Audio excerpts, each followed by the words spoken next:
Roma, madre de mármoles y sangre, parió emperadores como dioses y los enterró como monstruos.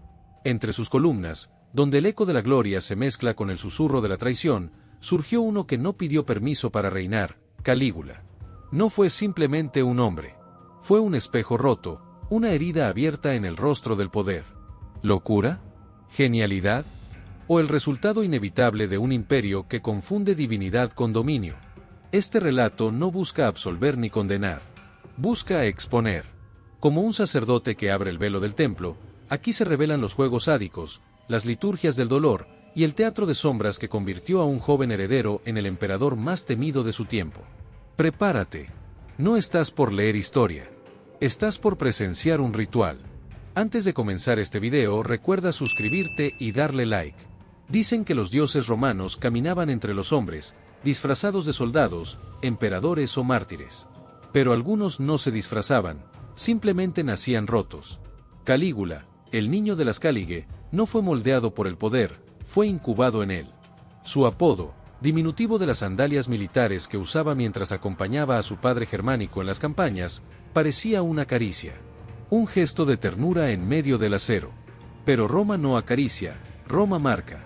Desde pequeño, Calígula respiró el humo de los sacrificios y el sudor de los centuriones. Jugaba entre cadáveres envueltos en gloria, aprendiendo que la sangre podía ser símbolo de honor o simple espectáculo. Su padre, Germánico, era amado por el pueblo, temido por los enemigos y sospechado por el emperador Tiberio. Cuando Germánico murió en circunstancias turbias, el niño heredó algo más que un nombre, heredó una herida. La herida del abandono, del exilio de su madre Agripina, del silencio que se instala cuando el poder decide que no conviene llorar. Calígula creció en la penumbra del palacio, entre intrigas que olían a incienso y veneno. Observaba. No hablaba mucho. Aprendía.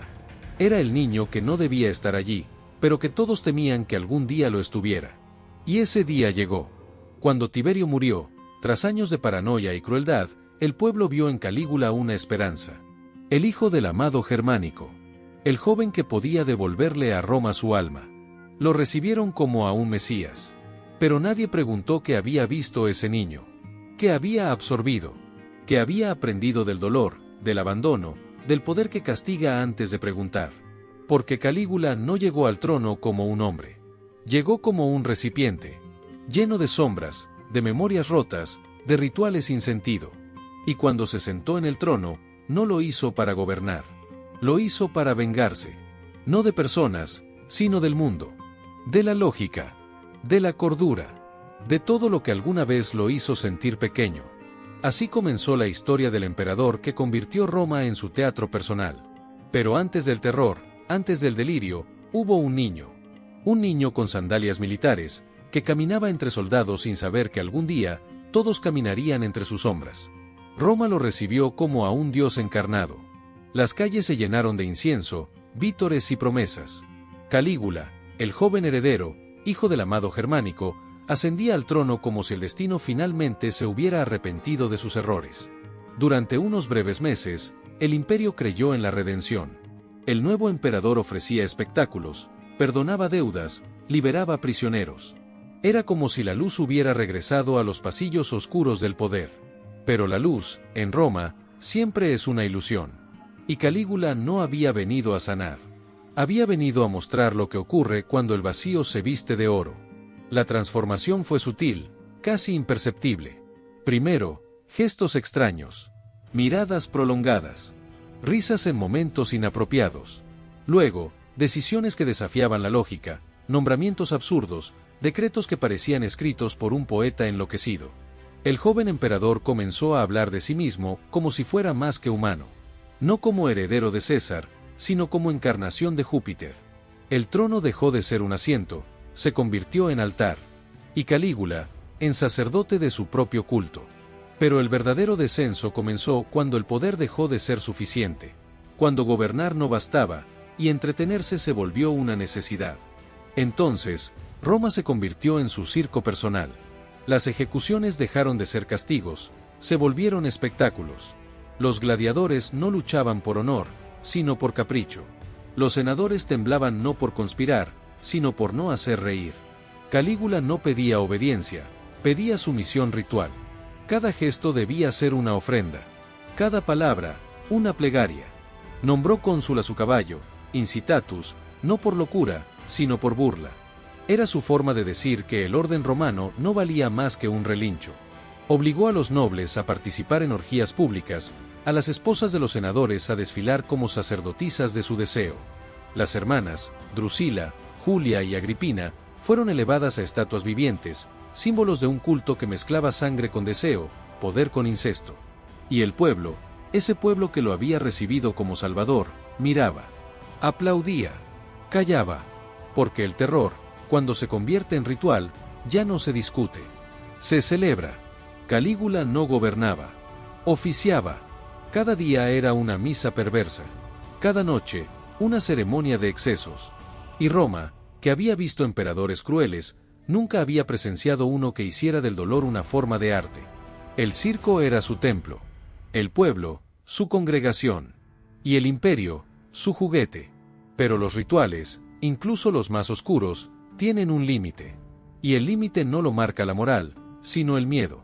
Porque cuando el terror deja de entretener y comienza a amenazar, incluso los más fieles buscan una salida. Calígula aún no lo sabía, pero su liturgia estaba por volverse contra él. Porque el espectáculo, cuando se repite demasiado, deja de fascinar. Y el Dios, cuando sangra como hombre, deja de ser intocable. El Dios comenzó a temer. No por los hombres, sino por los susurros. Calígula, el emperador que había convertido Roma en su altar, empezó a ver enemigos en cada sombra, traiciones en cada gesto, conspiraciones en cada silencio. La paranoia no lo consumía, lo alimentaba. Era su nuevo ritual. Ya no bastaba con dominar. Ahora había que purificar. Y para eso, debía destruir. Ordenó ejecuciones sin juicio, desapariciones sin explicación. Los muros del palacio se llenaron de gritos apagados, de pasos que no regresaban. El Senado, antes humillado, ahora temblaba. No por vergüenza, sino por supervivencia. Calígula ya no era un emperador. Era un delirio con corona. Se hablaba de túneles secretos, de habitaciones ocultas donde se celebraban ceremonias que ni los dioses se atreverían a presenciar. El palacio se convirtió en un laberinto de miedo, y él, en su minotauro. Se proclamó Dios viviente. No como metáfora, sino como mandato. Quería que lo adoraran, que le ofrecieran sacrificios, que lo invocaran como se invoca a Marte o a Apolo. Mandó construir templos en su honor, estatuas que lo mostraban como un ser celestial. Pero los ojos ya no brillaban. El pueblo, antes fascinado, ahora evitaba mirar. Porque el espectáculo había perdido su magia. Y el horror, cuando se vuelve cotidiano, deja de entretener. Los tribunos, los soldados, los mismos que lo habían protegido, comenzaron a reunirse en secreto. No por ambición, sino por necesidad. Porque el Dios ya no ofrecía milagros. Solo muerte. Y Roma, incluso en su decadencia, sabía cuándo un sacrificio debía terminar. La conspiración no fue heroica. Fue inevitable. Una noche, mientras cruzaba el túnel que conectaba el palacio con el teatro, Calígula fue rodeado. No hubo juicio. No hubo discurso. Solo acero. Y silencio. Pero su muerte no trajo paz. Trajo eco. Porque Calígula no era solo un hombre. Era una advertencia. Un reflejo de lo que ocurre cuando el poder se convierte en culto, cuando el dolor se convierte en arte, cuando el pueblo confunde espectáculo con destino. Su sombra siguió caminando por Roma, por cada imperio que nació después, por cada líder que creyó ser más que humano. Hoy, cuando el mundo aplaude sin preguntar, cuando el dolor se disfraza de entretenimiento, cuando el poder exige adoración en lugar de respeto, Calígula sonríe. No desde una tumba, sino desde el espejo. Porque el verdadero terror no fue su locura. Fue nuestra fascinación por ella. Y mientras sigamos mirando sin ver, aplaudiendo sin pensar, creyendo sin cuestionar, el emperador del terror nunca estará realmente muerto. Solo espera su próxima coronación. Y cuando el último grito se apagó en los pasillos del palacio, cuando los cuchillos dejaron de buscar carne y los dioses fingieron no mirar, Roma volvió a respirar. Calígula yacía muerto, pero su sombra no. Porque el terror no muere con el tirano, se transforma, se disfraza, se hereda. Hoy, en cada líder que se cree divino, en cada espectáculo que glorifica el sufrimiento, en cada pueblo que aplaude mientras sangra, Calígula vive. No como hombre, sino como advertencia. Porque el verdadero horror no fue su locura. Fue nuestra fascinación por ella. Como siempre, si les gustó este video, no olviden suscribirse y dejar su like. Nos vemos en el próximo video.